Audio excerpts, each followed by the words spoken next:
Gagawa tayo ng churro balls!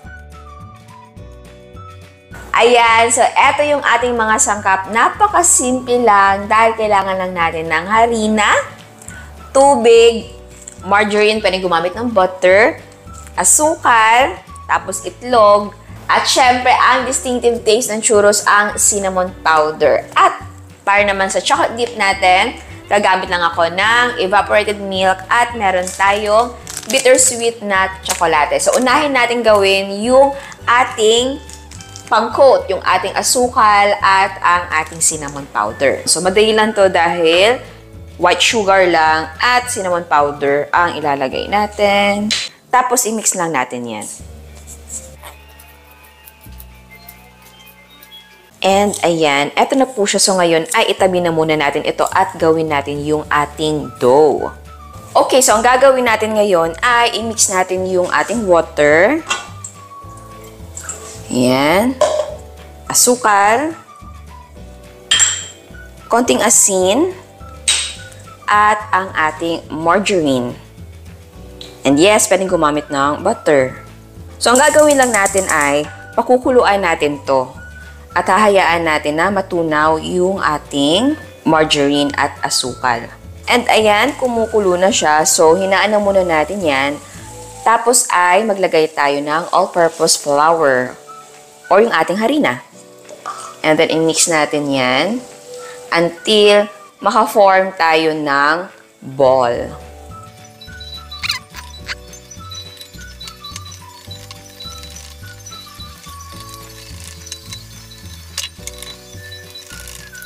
And ayan, na-form na natin siya into a ball. So ngayon naman ay patayin natin ang apoy at palamigin natin ito ng konti. Tapos maglagay tayo ng ating itlog. And ayan, hindi na siya masyadong mainit. Ngayon ay maglagay tayo ng itlog. So 2 itlog ang ilalagay natin. Pero maglalagay tayo one at a time. Ayan, lagay tayo ng isa. And then i-mix natin ito ng mabuti. So, pag mix mo nito ay para siyang maghihiwa-hiwalay.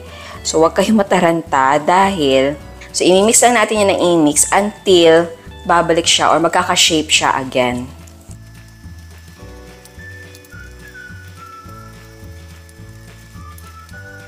And ayan na po siya, nabalik natin sa shape. So, i-add natin yung ating last na or pangalawang itlog. And then, same, mix natin yan.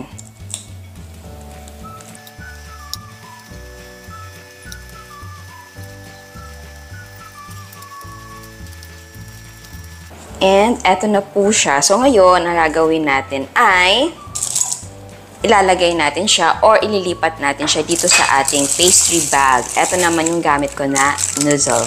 So maglagay tayo dito. Okay. Ayan, so mainit na yung ating mantika. Ngayon ay mag-drop na tayo ng ating dough. So mag-press tayo. Ayan. And, ayan. So, kung ganito kalaki, okay na siya sa inyo. I-drop na natin. Ayan. Another one. So, maganda na gamit ka ng spatula para maganda yung form ng inyong churro na balls. Okay.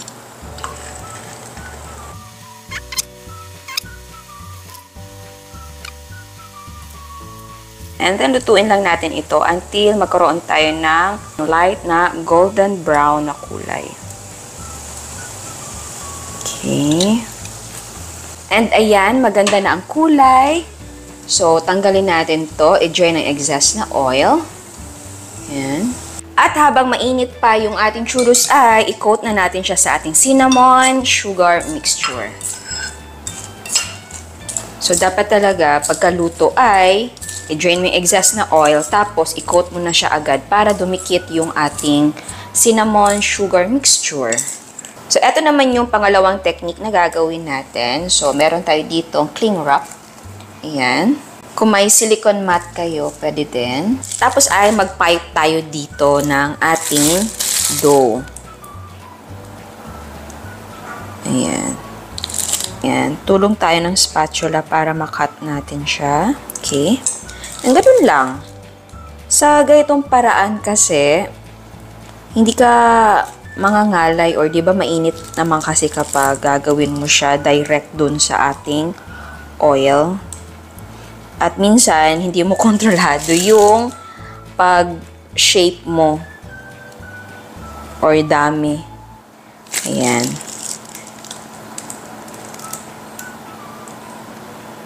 Pagkuha naman natin yan, ay gamit tayo ng spatula. So, yung spatula mo ay dapat lightly grease. Tapos, kuha tayo dito ng isa. Scrape natin ng dahan-dahan. Ayan. Okay. Tapos, i-drop natin ito sa oil. Ayan.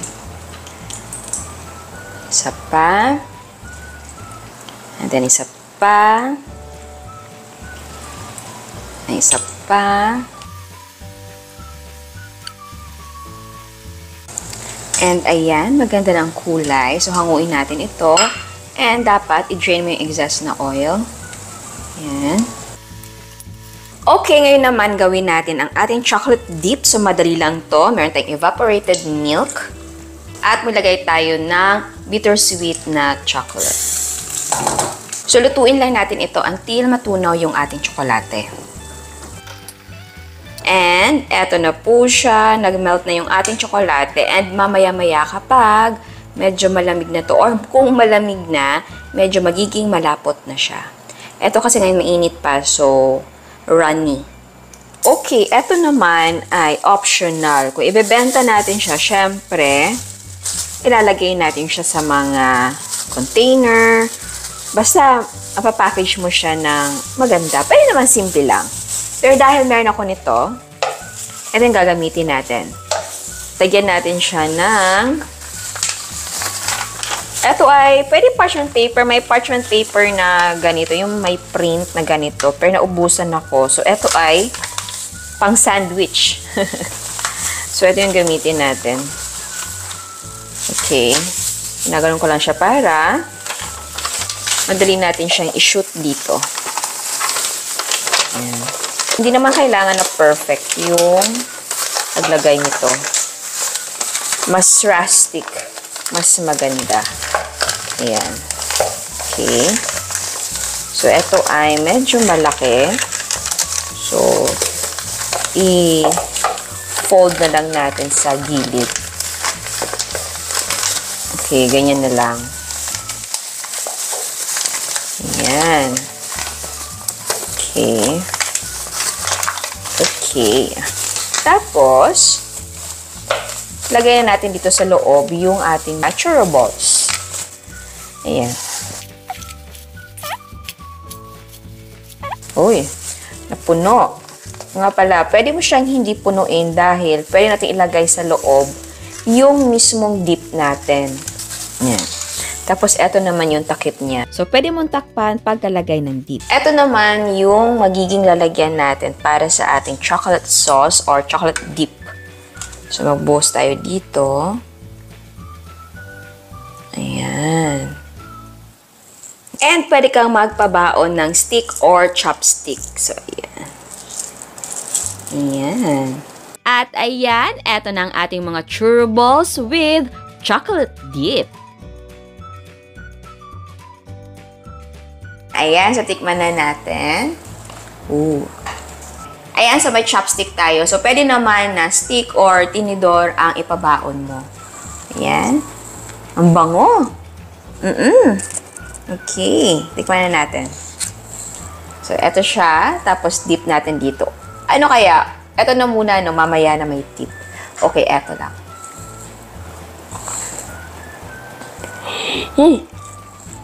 Warm. Hindi pala warm, mainit. Ito ay ininit ko dahil gusto ko na iba kasi kapag warm or medyo mainit si churros, mas masarap siya. Masarap din na hindi na siya warm, pero iba talaga kapag bagong luto. And, alam mo yung texture niya na yung outer layer niya ay medyo may pagka, hindi naman crunchy, pero alam mo yung merong crisp Tapos yung loob ay malambot. So, next ay mag-dip tayo dito sa ating tsokolate. Ayan. Actually, kahit anong dip pwede. Pwede white chocolate, caramel, or pwedeng Nutella, or pwedeng strawberry na sauce, strawberry dip. Ay, hindi. Okay din na strawberry jam, pero maganda, pero I think mas okay kung strawberry flavor na tsokolate. Ayan.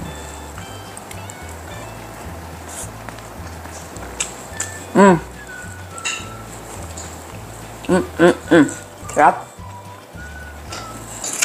Sarap niya. Bango talaga.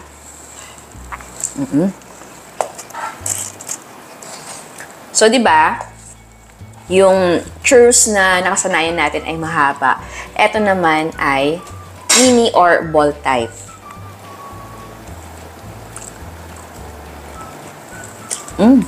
Again, sa packaging, pwedeng hindi ganito. Fancy at rustic lang yung dating niya. Pero, pwede naman ordinary kung gusto niyo na microwavable, pwede. Or, syempre sa bahay lang, pwedeng hindi na. And, speaking of bahay, kung gusto yung gumawa nito, tapos, kompleto naman kayo lahat sa ingredients, okay lang na hindi na gumamit nung nozzle tip or piping tip na star. Pwede yung pwede kuha ka lang ng plastic, tapos snip mo lang or i-cut mo lang yung dulo, tapos ayun na, pwede ka nang pwede mo na siyang i-pipe. So, walang problema kung wala kayong nozzle tip. Ano lang kasi siya design, tapos syempre parang yun yung distinctive na look ng churros. Again, kung kompleto kayo sa bahay, pwede kayo magluto agad. Wala nang mga style ng churros. And sa dip, pwede talaga kahit ano. Pwede nga ube chocolate, alam niyo yun, may mga ganun kasi, or matcha. Diba yun yung mga uso. Ayan, kung gusto niyo na bagong idea para sa negosyo or pang-snack sa bahay, gawin na ninyo ito. Napakadali lang, diba? I know meron ito sa bahay ninyo. Siguro ang wala lang sa inyo, cinnamon powder. Ay nako, very accessible na si cinnamon powder. Punta lang kayo sa grocery or kahit sa mga baking store, meron na yan. So ayan, sana gustuhan nyo ang recipe natin ngayon. Ciao! At sa mga hindi pa nakasubscribe, please subscribe sa ating YouTube channel and please click the notification bell and please click all para ma-notify kayo sa lahat ng uploads. And please don't forget to like our Facebook page and follow us on Instagram. Thank you!